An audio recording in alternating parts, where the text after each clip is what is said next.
미가 5장 2절 말씀입니다. 베들레헴 에브라다야, 너는 유다 족속 중에 작을지라도 이스라엘을 다스릴 자가 내게서 내게로 나올 것이라. 그의 근본은 상고에 영원에 있느니라. 아멘. 자, 이스라엘이 이방에 사로잡히고 유다가 망하고 다윗의 집에 모든 불이 꺼졌다. 그럴 때 유다 중에 다윗 집 중에 제일 작은 데서 이 다윗의 집을 다시 일으킬 자가 나온다 했습니다. 이 이야기를 누가 들었냐? 미가가 들었습니다. 이사야가 어떻게 온다, 어느 때 온다를 들었다면, 그가 와서 무슨 일을 할 것이냐 들었다면, 미가 역시 어느 때 올 것이냐, 그가 와서 무슨 일을 할 거냐를 들었고, 어떻게는 이사야가 들었지만 미가는 어디서를 들었어요? 어디서? 베들레헴 에브라다. 이렇게 하나님이 선지자들에게요, 각각 조금씩 계시를 줬는데, 이게 얼마나 놀라운 섭리냐면 시간대가 다르고 사람, 즉 인격이 다르잖아요. 내용이 또 조금씩 다르잖아요. 그런데요, 이게 연결해 보면 하나란 말이죠. 통일성 있게. 그래서 더욱 하나님의 전지와 초월성과 우리로 하여금 믿을 수 있는 신빙성을 더하는 하나님의 계시의 방식이에요. 다른 사람에게 다른 때 다른 내용을 준 것 같은데 하나란 말이죠. 놀랍죠. 에브라다가 어디냐? 자, 질문 하나 해볼게요, 여러분. 베들레헴 에브라다, 한 동네 이름일까요? 아니면 조금 다른 동네를 가리킬까요? 그러니까 베들레헴 에브라다라는 동네가 있냐, 아니면 베들레헴과 에브라다가 있냐? 어떻게 보세요?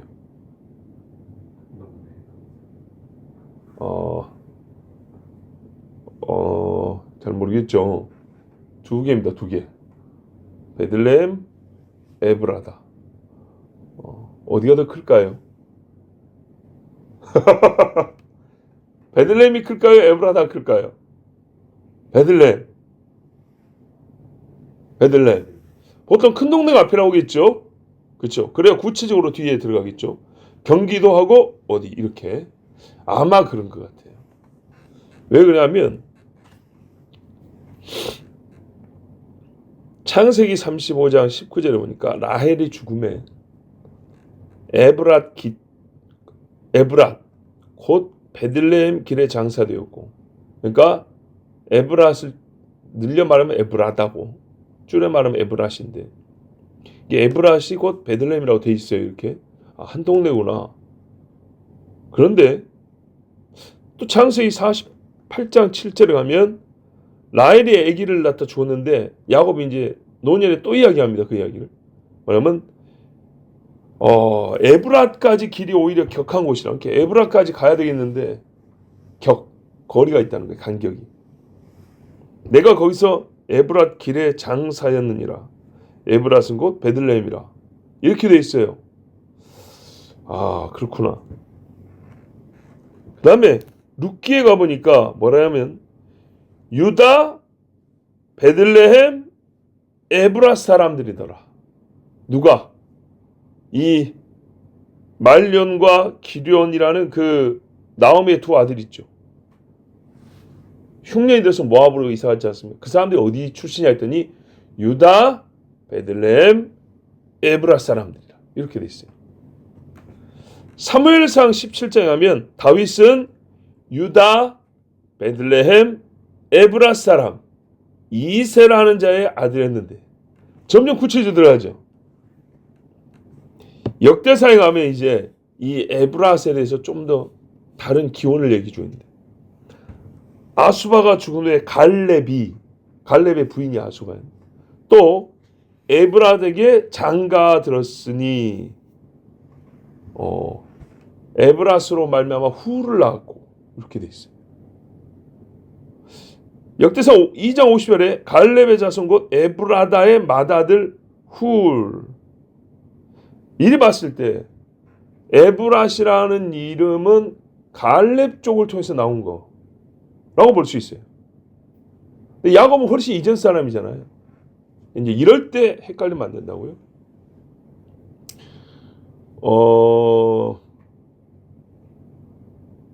그러니까요. 이럴 때 헷갈리면 안 되는데 어떻게 말을 해야 되죠, 이거를?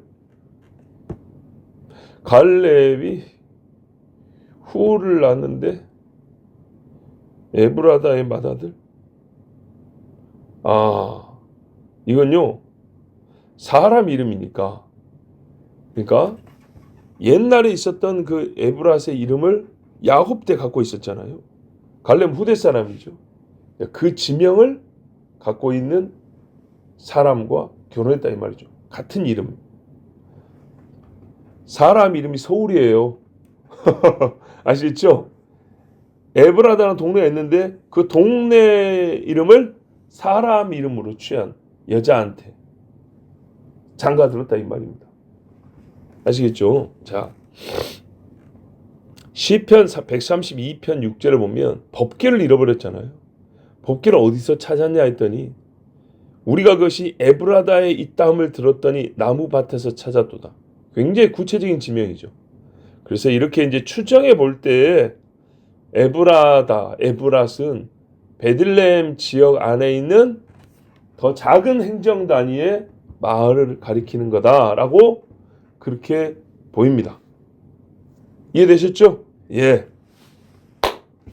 자, 미가의 요 말을 헤롯 당시에 동방에서 박사들이 와서 유대인의 왕이 어디서 나겠습니까? 이랬더니 헤롯이 율법학자들을 모았고 그리스도가 어디서 나겠느냐.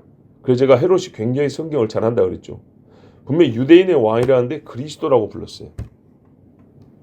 왕이 중보자다. 이거를 헤롯 정도도 알고 있었다는 얘기입니다. 자, 그때 뭐라 하냐면 요 5장 2절을 인용합니다. 유대 땅 베들레헴아 너는 유대 고을 중에서 가장 작지 아니하도다. 마태복음 2장 6절에서 율법학자들이 이렇게 말해요. 내게서 한 다스리는 자가 나와서 내 백성 이스라엘의 목자가 되리라 하였음이니이다. 이렇게 말했어요. 자, 우리 본문하고는 다르죠. 미가 5장 2절 보세요. 베들레헴 에브라다에 너는 유다 족속 중에 작을지라도 이스라엘을 다스릴 자가 내게서 내기로 나올 것이라 그의 근본은 상고의 영혼에 있느니라. 이렇게 말했지. 누가 또 유대 땅 베들레헴아 너는 유대 고을 중에서 가장 작지 아니하도다. 내게서 한 다스리는 자가 나와서 내 백성 이스라엘의 목자가 되리라 하였습니다. 이렇게 말했잖아요. 그럼 율법학자들이 틀리게 말했냐? 틀린 게 아니라 내용을 해석하고 이해한 것을 붙여서 헤롯에게 설명을 해준 거예요. 대답을 해준 거예요. 아시겠죠? 그러니까 이런 말이죠. 원래는 이런 말이죠. 너는 유다 족속 중에 작다. 원문대로 하면 각주에 천천이라고 돼 있죠. 유다의 마을이 수천 개가 있는데 그 중에 제일 작다. 이런 말이거든요. 그런데 뭐라 그랬어요? 율법학자들은 그 중에서 가장 작지 아니하도다. 이렇게 바꿨죠. 뭐 왜 가장 작지 않을까요? 실제로는 제일 작은데 이제 반어법이죠. 그리스도가 내게서 남으로 말미암아 가장 유명한 동네, 가장 힘 있는, 왜? 왕이 나니까 가장 힘 있는 능력 있는 동네가 될 것이기 때문에 가장 작지 아니하도다라고 의미를 포함시켜서 왕에게 설명해 줬어요. 자, 왕에게 이제 지금은 대답하는 입장이니까 율법학자들이 원문을 이해하기 쉽게 해석을 해서 말해준 겁니다. 또 한 다스리는 자가 나와서 우리 본문에는 뭐라 했어요? 그죠? 이스라엘을 다스릴 자 이렇게 됐잖아요. 이스라엘을 다스릴 자인데 또 여기는 이스라엘을 싹 빼버렸네. 한 다스리는 자. 네. 내 백성 이스라엘의 목자가 되리라. 이건 원문에 없어요. 그죠? 근데 왕이라는 말을 안 쓰고 싶어서 그런 건지. 하여튼 이래서 목자가 되리라 했습니다 하고 어떤 의미에서는 이 사람들이 성경을 잘 알기 때문에 적절하게 헤롯이 들을 정도로 해석 및 자기들의 그 왕의 심기를 크게 건드리지 않을 정도로 이렇게 좀 섞어서 버무려 갖고 대답을 한 것 같아요. 그러나 저러나 분명히 헤롯은 죽일 생각을 갖고 있었기 때문에 아무리 유화시켜서 말하건 약간 좀 섞어서 말하든 아하 베들레헴 알았어 이렇게 된 거죠. 자, 제일 작은 마을이었는데 메시아의 탄생으로 가장 크고 유명한 마을이 될 것이라서 가장 작지 아니하도다 이렇게 이제 또 말이 되는 소리로 바꿔가지고 인용을 했었어요. 자, 여기서 이제 누가 온다고요? 한 다스리는 자. 본문대로 이스라엘을 다스릴 자. 이스라엘 전체를 다스린다는 말은 왕이라는 얘기죠. 왕. 그러니까 그렇게 유대인의 왕이다. 이렇게 당연히 볼 수 있었던 겁니다. 왕이다. 근데 밖에서 난 자 아니고 이스라엘 혈통이고 다윗의 집에서 납니다. 왜요? 이스라엘 가운데서 우리 본문에는 그런 표현이 없죠. 원래 어떻게 되냐면 원래는 너에게서 이스라엘을 다스릴 자가 아니고요. 이스라엘 가운데서 통치자가 될 자가 이렇게 돼 있어요. 사실 뭐 같은 말이죠. 그러니까 너로부터 나오는데 이스라엘을 다스릴 자가 나온다. 그러니까 너는 베들레헴이니까 유다 사람이죠. 왕은 항상 유다인 중에 나와야 돼요. 저기 신명기인가 보면 뭐라냐면 왕을 세울 때 나중에 분명히 세우다를 할 건데 그때 첫 번째 조건이 너희 형제 중에서 나와야 된다 그랬어요. 그러니까 적그리스도도 말입니다. 유대 피가 흐르는 사람이어야 된다니까요. 뭐 난데없는 동네에서 그냥 힘 있다고 나오는 게 아니고 반드시 유대인을 속이려면 적어도 유대 피가 흐르는 사람이어야 돼요. 자, 누가복음 1장 32절 33절에 그가 큰 자가 되고 지극히 높으신 이의 아들이라 일컬어질 것이요 주 하나님께서 그 조상 다윗의 왕위를 그에게 주시리니 영원히 야곱의 집을 왕으로 다스리실 것이며 그 나라가 무궁하리라. 이렇게 이제 말이 나와요. 이것처럼 다스릴 자 왕이다. 확실하죠. 여기서 보면 나온다 돼 있어요. 그렇죠? 나올 것이라. 나온다는 말은요. 태어난다는 말하고는 조금 다릅니다. 태어나서 오는 거 아닌가요? 태어났죠. 당연히. 태어나는데 그 이상의 의미를 갖고 있다는 거예요. 성경에 이렇게 말이죠. 하나님의 입에서 나오는 말씀으로 살 것이라 이렇게 되어 있죠. 사람이 무엇으로 사는가? 떡으로만 사는 것이 아니라 하나님의 입에서 나오는 모든 말씀으로 산다. 이게 말씀 잘 들으면 떡이 생긴다 정도만 얘기하는 게 아니고요. 생명이 그러니 여기 말씀에 있다는 거예요. 성경에서 나온다고 할 때는 말씀을 얘기합니다. 하나님에서 나온다 할 때 말씀. 그런데 우리 요한복음에 보면 뭐라고 돼 있어요? 태초에 말씀이 계시니라. 그 말씀이 하나님과 함께 계셨으니 그 말씀 곧 하나님이니라 이렇게 했어요. 그러면서 이 말씀이 육신을 입어 우리 가운데 거하심에 이렇게 돼 있죠. 그러니까 이 나온다는 말이 뭐냐면 예수님이 육신으로 오긴 오는데 그의 오심의 단순한 출생적인 의미만 우리가 보면 안 된다는 거예요. 영원한 말씀이신 그분이 육신을 입고 오신다는 것을 말해주기 위하여 나온다라고 이렇게 표현을 한 거예요. 아시겠죠? 하나님이 미가에 그렇게 말했어요. 베들레헴 에브라다에서 태어날 것이라 이렇게 아니고 베들레헴 에브라다에서 나올 것이라. 말씀이 온다라는 것을 여기에다 담아둔 겁니다. 자, 그리고 그의 나아감은 그런 말 없는데요? 그의 근본은 이렇게 있죠. 근본이 이게 근본적으로 없는 말인데 우리 번역이 이렇게 했어요. 아까 나오리라 했죠? 그 나옴을 그대로 말하는 거예요. 그의 나옴은 이게 성육신을 가리키는 굉장히 중요한 표현인데 영원한 말씀이신 분이 오셨다는 걸 얘기해 주는 건데 그의 나옴은 어디에 있다고요? 상고 뭡니까? 제일 옛날 옛꽃잖아요. 한자로 그렇죠? 옛꽃 위에 옛날 중에 제일 위에 그러니까 무슨 말이에요? 곧 영원에 이렇게 말한 거예요. 같은 말이에요. 옛날 중에 제일 옛날에 사람이 생각할 수 있는 것은 어느 때가 있겠지만 그 말의 뜻은 사실 영원이다 이런 말이죠. 그러니까 이게 어떤 사람들 말처럼 인간 중에 한 사람을 하나님이 택해서 너 지금부터 메시아 되라. 이런 말이 아니라고요. 그런 말이 아니고 우리가 얻은 메시아 예수는 2000년 전에 마리아에게서 베들레헴 마구간에서 태어났지만 본래 그분은 어디서 나왔냐? 아버지로부터 나왔는데 그분은 영원한 존재다. 이걸 얘기해 주고 있어요. 그래서 나오다라는 말이 중요한 거예요. 말씀이 나오니까.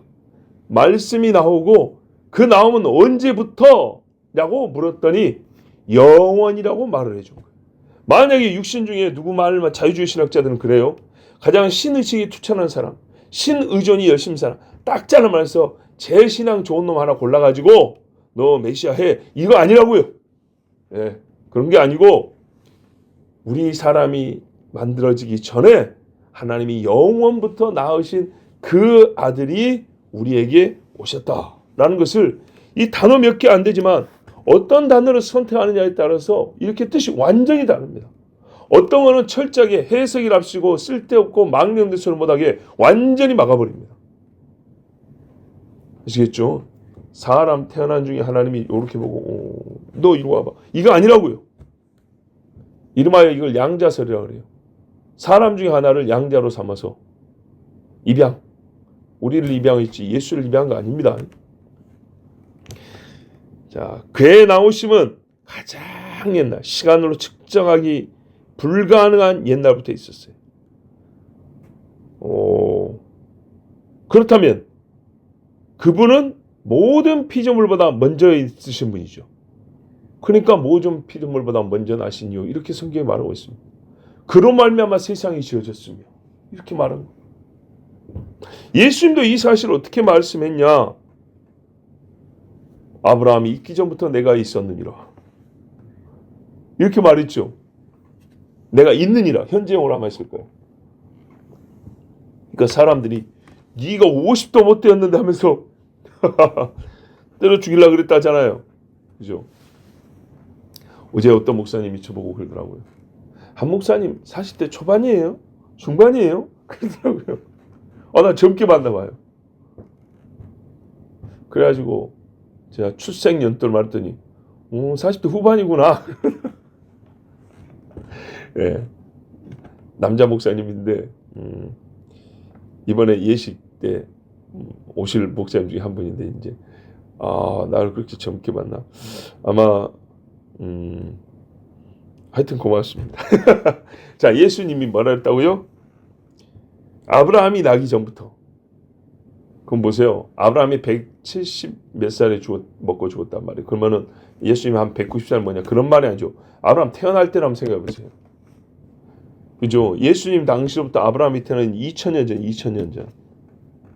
2000년도 더 전부터 예수님이 있었다는 얘기는 뭐 아담과 하와 때부터 있었고 노아 때도 있었다 이런 말이니까. 그럼 네가 한 3000살 먹었다는 얘기냐? 사람들이. 사실 그 말은 하나님이라 그 말이죠, 이게. 예? 자, 그리고 이 영원하신 분 안에서 우리가 택정되었다. 에베소서 1장 4절에 곧 창세전에 그리스도 안에서 우리를 택하사 우리로 사랑하사 그 앞에 거룩하고 흠이 없게 하시려고. 창세전에 그리스도 안에서 택하사.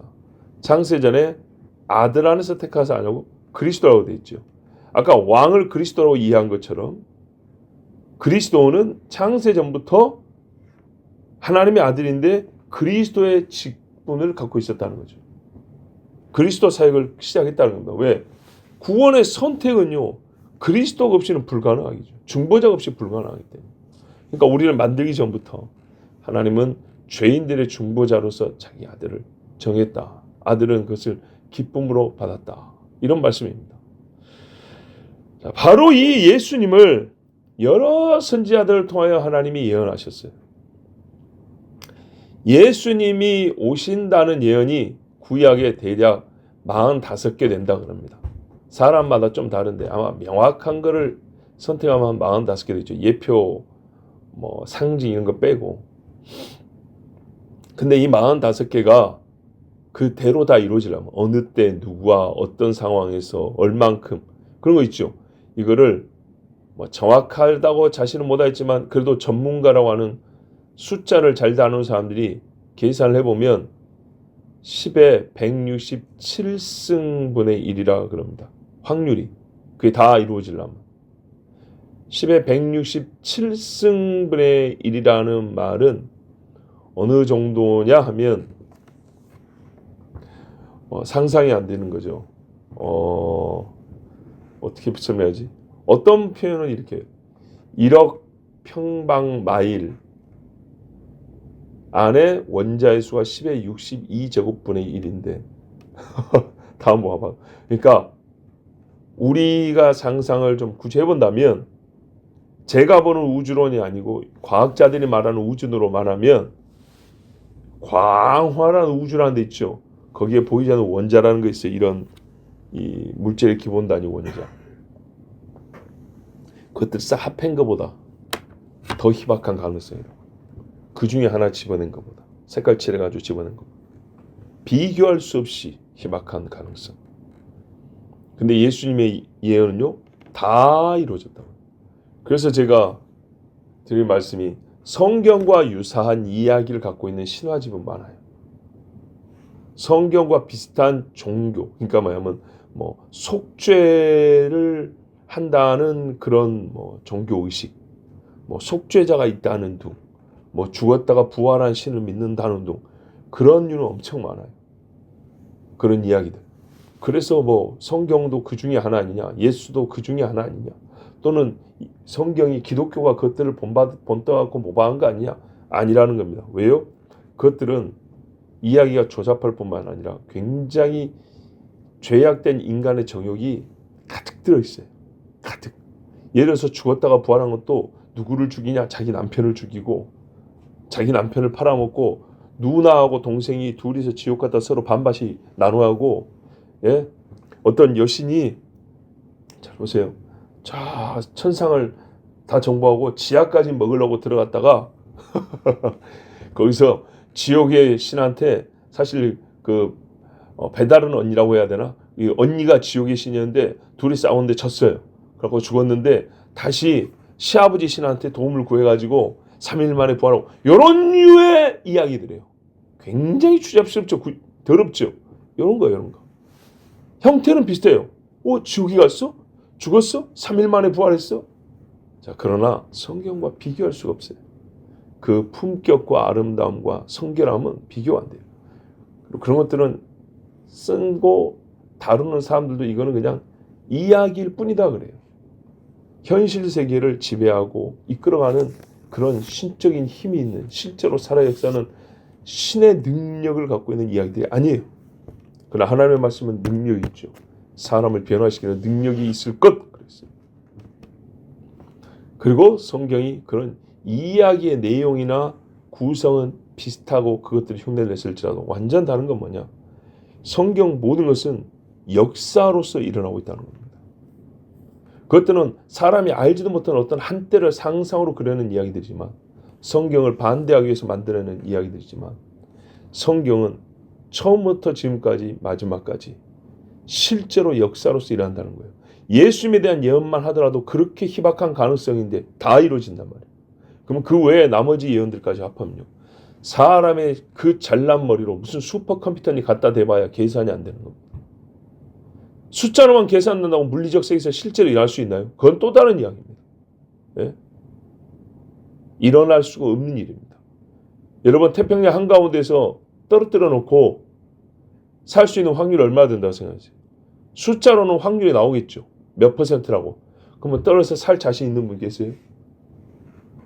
그 살 사람이 나라고 생각할 수 있어요? 천만의 말씀이죠. 숫자로 계산이 나온 거하고 물리적 세계에서 실제로 되는 거하고는 별개의 문제라고, 또 다른 얘기라고.